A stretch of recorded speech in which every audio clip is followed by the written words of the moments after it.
अभी तो एक लड़ाई है, अभी तो एक लड़ाई है। साहब भीमराव अम्बेडकर बिना लाउड स्पीकर, बिना मोबाइल, बिना दूरसंचार केंद्र से हमें आजादी दिया और इस पूरे भारत का इन्होंने संविधान लिख दिया, तो क्या तुम हमको तार हिला करके रोक पाओगे?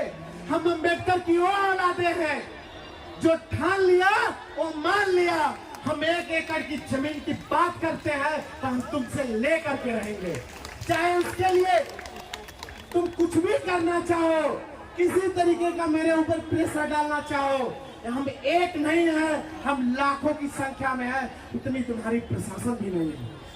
दोस्तों, अभी सीमा गौतम जी ने पूरी बात को बताया।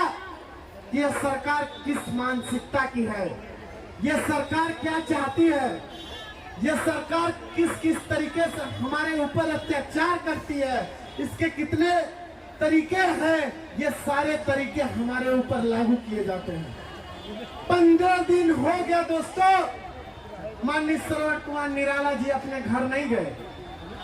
वो इसलिए घर नहीं गए कि उनके पास घर नहीं है, ऐसा नहीं है, उनके पास घर है, लेकिन आप लोगों के भविष्य के लिए, आप लोगों के सपनों के लिए वो अपने घर नहीं गए, इधर उधर पुलिस प्रशासन के लिए रुकते थे, अपनी बात को करते थे, ताकि पुलिस प्रशासन ये ना समझे कि जो अगुआ है, जो लीडर है, वो किसी तरीके से कहीं गायब है। अभी कल परसों ही हमको पता चला, कुछ हमारे बीच बहुत अच्छे साथी हैं, भैया हरम ठीक करो, कुछ हमारे साथी हैं, उन्होंने एक अफवाह फैलाया।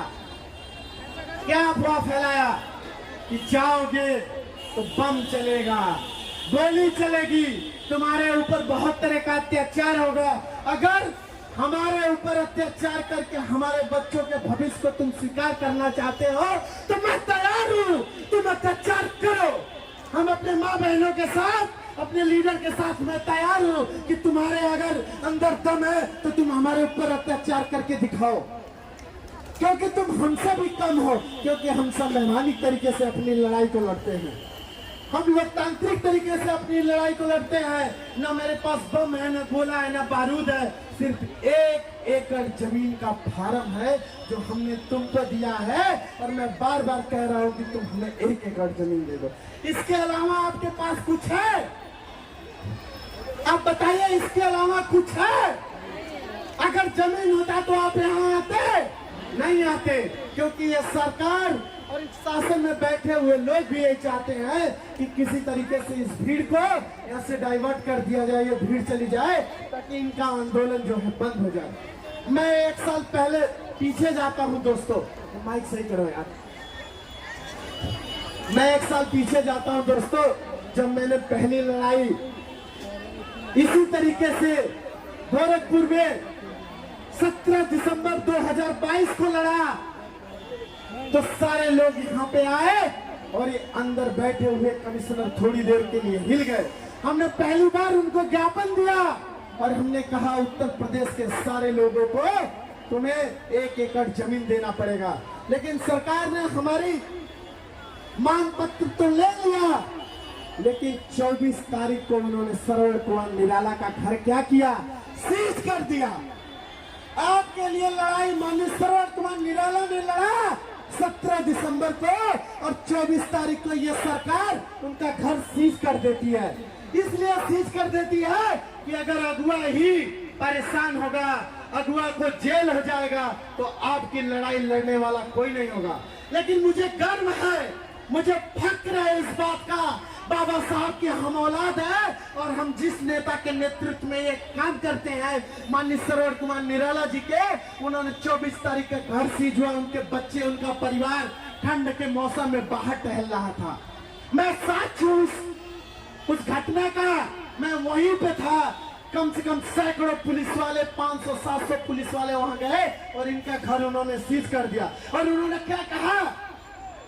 नेताजी, आपने इतनी बड़ी रैली की है, इसका पैसा कहां से आपके पास आया?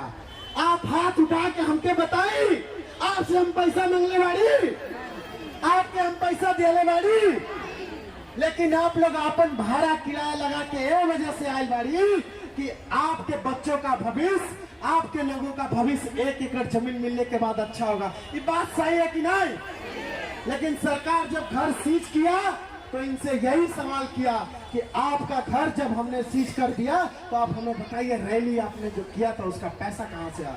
इन्होंने कहा कि जितने माताएं बहनें भाई बंधु बैठे हुए हैं सब अपने किराए भाड़े से आए हैं और 10-20 मैंने बैनर लगवाए हैं अपने सहयोगियों से, हमने वो बैनर लगवा दिया। बताओ किस चीज का तुमको हम हिसाब दें। लेकिन उनको तो घर सीज करना था, हमारे अगुआ को जेल में बंद करना था, हमारे अगुआ के ऊपर एफआईआर करना था, हमारे अगुआ के ऊपर कार्रवाई करनी थी, इसलिए इन्होंने इनका घर सीज कर दिया। 10 दिन तक इनका घर सीज था और बच्चे इधर उधर ठंड के मौसम में रहते थे। आप लोग 6 से 7 घंटा हो गए यहाँ, परेशान हो गए, बहुत गर्मी बा, पानी नहीं मिला था, खाना नहीं मिला था, लेकिन वो परिवार किस तरीके होगा कि आपके हक और हकूक की लड़ाई के लिए जो परिवार 24 दिसंबर को रोड के बाहर था। आप लोग सोचिए बात के कि जो नेता आपके बीच खड़ा है उस नेता का परिवार रोड पे खड़ा था, ठंड के मौसम में कितना दिक्कत हुआ होगा। ये नेता चाहते तो आज सांसद होते, विधायक होते, राज्यसभा में होते, लेकिन इनको अपने ईमानदारी पे, अपने सम्मान के लिए, अपने समाज के सम्मान के लिए लड़ाई लड़ना था। 1 एकड़ जमीन की लड़ाई लड़नी थी, जिन्होंने आपकी लड़ाई को स्वीकार किया, अपना घर सीज होने दिया।